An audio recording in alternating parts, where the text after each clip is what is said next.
Hello everyone. I hope I'm clearly audible and visible to all of you guys. So, first of all, let me introduce myself. My name is Jabranjan and I'm basically from Bihar. I have honors in geology and I had a teaching experience of 4 plus years. So, today I'm here with all of you guys to discuss very simple and basic topic, that is spermatogenesis. As all of you knows, spermatogenesis comes under the topic of gametogenesis. जैसा कि आप लोग जानते हैं, spermatogenesis gametogenesis का एक part है. यहाँ पे बायोलॉजी में बहुत सिंपल है, किसी भी टर्म को ब्रेक डाउन करना और उसके मीनिंग्स को लर्न करना. तो यहाँ पे हम लोग फर्स्ट देखेंगे स्पर्मेटो and genesis. Genesis is basically a Greek word which means formation. Which means formations. तो spermatogenesis मतलब formation of sperms. अगर यहाँ पे gametogenesis होती तो formation of gametes. तो इस पूरे प्रोसेस ऑफ स्पर्मेटोजेनेसिस को हम दो पार्ट में देखेंगे. एक वेयर इट अकर्स, दूसरा the process how it occurs. तो जैसा कि हम जानते हैं, in human male testis is primary sex organ और प्राइमरी सेक्स ऑर्गन का क्या काम है? गैमेट्स प्रोड्यूस करना. तो यहाँ पे ऑब्वियस है टेस्टिस ही गैमेट प्रोड्यूस करेगा, लेकिन हमको देखना टेस्टिस में किस जगह पे गैमेट्स का फॉर्मेशन होता है. सो टेस्टिस, जब हम टेस्टिस का स्ट्रक्चर देखते हैं तो इसमें 200 to 250 टेस्टिकुलर लोब्यूल्स दिखते हैं. लोब्यूल्स मतलब कंपार्टमेंट. जैसे हम कह सकते हैं एक हाउस है और इसमें बहुत सारे रूम हैं. And each testicular lobules has 1 to 3 seminiferous tubule. एक हाउस है, जैसा हमने अभी कहा समझने के लिए, एक हाउस है, उसमें बहुत सारे रूम्स हैं और एक रूम में 1 से 3 पीपल रह रहे हैं. किसी में 1, किसी में 2 और किसी में 3 पीपल रह रहे हैं.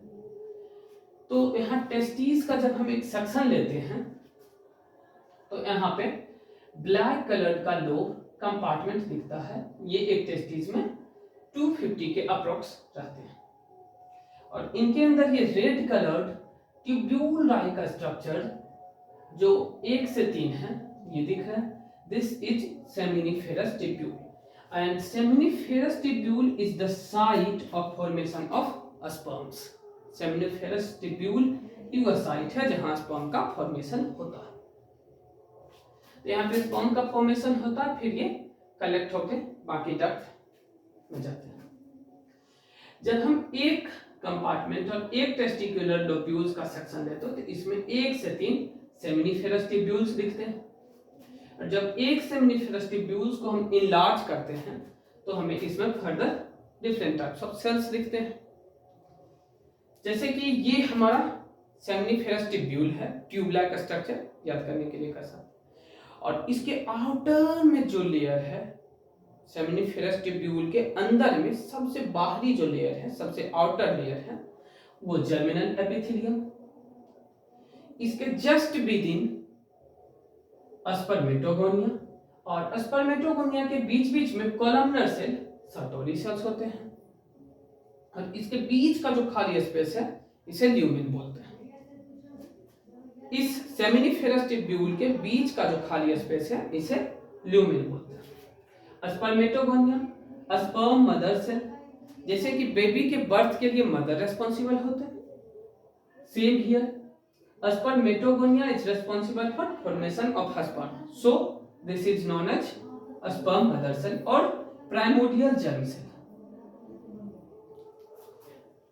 And the columnar Sertoli cells in between spermatogonia is responsible for nourishing the spermatogonia or newly formed sperm cells. So this is also called as nurse cell. तो टेस्टिस के अंदर टेस्टिकुलर लोब्यूल्स के अंदर seminiferous tubules के अंदर sperm का formation होता और ये डिफरेंट टाइप्स ऑफ सेल्स होते हैं. Spermatogonia is sperm mother cell. तो ये हो गई साइट, कहाँ पे स्पर्म का फॉर्मेशन होता है और कौन रेस्पॉन्सिबल है फॉर्मेशन के लिए। अब हम लोग देखेंगे इसका process of formation of sperm. Spermatogenesis क्या है? Process of formation of sperm. So हम लोग यहाँ पे एक प्राइमोर्डियल जर्म सेल जो कि स्पर्मेटोगोनियम है, सिंगुलर स्पर्मेटोगोनियम, प्लूरल स्पर्मेटोगोनियम। इसकी प्लॉइडी कैसी है? 2n, जो कि डिप्लॉयड। 2n मतलब हैविंग 2 सेट्स ऑफ क्रोमोसोम। जैसा कि हम जानते हैं somatic cells diploid in nature होते हैं, मतलब उनके पास 2 सेट्स ऑफ क्रोमोसोम्स होते हैं, और जर्म सेल के पास हैप्लॉयड होते हैं, उनके पास बस एक ही सेट्स ऑफ क्रोमोसोम्स होते हैं। तो 2 सेट्स को रिप्रेजेंट करने के लिए 2n। ये डिवाइड करते हैं, मल्टीप्लाई करते हैं, अपना नंबर बढ़ाते हैं और डिफरेंशिएट होके, एक सेल डिफरेंशिएट होके आगे फर्दर डिवीजन में पार्टिसिपेट करते हैं। After division it forms 2 type of cells, that is type 1 and type B. Type A cell जो कि फिर से डिवीजन में पार्टिसिपेट करेंगे, और टाइप बी सेल अभी पार्टिसिपेट करेंगे फर्दर डिवीजन में। तो इनकी भी प्लॉइडी 2n ही हो गई। माइटोसिस है, माइटोसिस में नंबर ऑफ क्रोमोसोम सेम रहते हैं, नंबर ऑफ क्रोमोसोम्स में कोई डिफरेंस नहीं होता, तो ploidy same diploid 2n। After multiplication type B cells goes divides and differentiated, divide by mitosis and differentiated to form a specialized cell। differentiate से मतलब जैसे हम किसी टूर पे जा रहे हैं तो अपने आप के लिए बेल पैक करेंगे, दैट इज डिफरेंशिएट हो गया। अब हम अपना पैक कर लिए, लगेज पैक कर लिए, हम डिफरेंशिएट हो गए।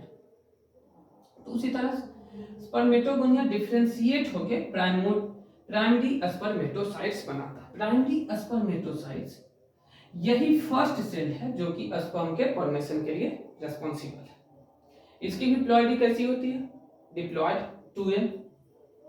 और प्राइमरी स्पर्मेटोसाइट्स जैसा कि हम जानते हैं जर्म सेल्स के पास हैप्लॉयड नंबर ऑफ क्रोमोसोम्स होता है ताकि फर्टिलाइजेशन होकर फिर से डिप्लॉयड हो सके, इसलिए यह मियोसिस में पार्टिसिपेट करेगा। और मियोसिस फर्स्ट के बाद इसकी भी प्लॉइडी हाफ हो जाएगी, मतलब दोनों होमोलोगस क्रोमोसोम्स, एक पेयर ऑफ होमोलोगस क्रोमोसोम्स होते हैं, दोनों सेल्स में डिवाइड हो जाएंगे और दोनों के पास हाफ हाफ क्रोमोसोम्स पहुंच जाएगा, मतलब एक set, that is secondary spermatocytes. तो हमने क्या देखा? एक स्पर्मेटोगोनियम था जो कि मल्टीप्लाई किया और डिफरेंशिएट होके प्राइमरी स्पर्मेटोसाइट्स बनाए। प्राइमरी स्पर्मेटोसाइट्स मियोसिस 1 के बाद अपना डिप्लॉइडी खोकर हैप्लॉइड बन जाता और हाफ हाफ सेट, एक सेट दोनों सेल्स में दे देते हैं और सेकेंडरी स्पर्मेटोसाइट्स बनते हैं। तो इसके पास भी हाफ नंबर ऑफ क्रोमोसोम, इसके पास भी हाफ नंबर, एक सेट इधर, एक सेट इधर। After secondary spermatocytes formation, the second phase of meiosis, that is meiosis 2, occurs and spermatids are formed. As a result, spermatids are formed. Spermatids generally sperm cell ही होते हैं but undifferentiated होते हैं, matured नहीं होते हैं, rearrangement नहीं होता। यहाँ भी नंबर ऑफ क्रोमोसोम सेम रहेंगे क्योंकि मियोसिस 2 इक्विटेशनल डिवीजन है और मियोसिस 1 रिडक्शनल डिवीजन, तो यहाँ पे हाफ हो गया। मियोसिस 2 इक्विटेशनल है, लाइक माइटोसिस। यहाँ n/2 नहीं होगा, यहाँ नंबर ऑफ क्रोमोसोम सेम रहेगा। स्पर्मेटिड्स स्पर्मियोजेनेसिस के बाद इनमें एक्रोसोम्स ऊपर चले जाएंगे, माइटोकॉन्ड्रिया स्पाइरल हो जाएंगे, टेल का फॉर्मेशन हो जाएगा, तो फाइनली स्पर्म और स्पर्मेटोजोआ का फॉर्मेशन होगा। ये स्पर्म और स्पर्मेटोजोआ सर्टोली सेल्स में एम्बेडेड हो जाएंगे। किस लिए? न्यूट्रिशन के लिए। अब हमें न्यूट्रिशन दो, हमें न्यूट्रिशन चाहिए, हमें फूड चाहिए।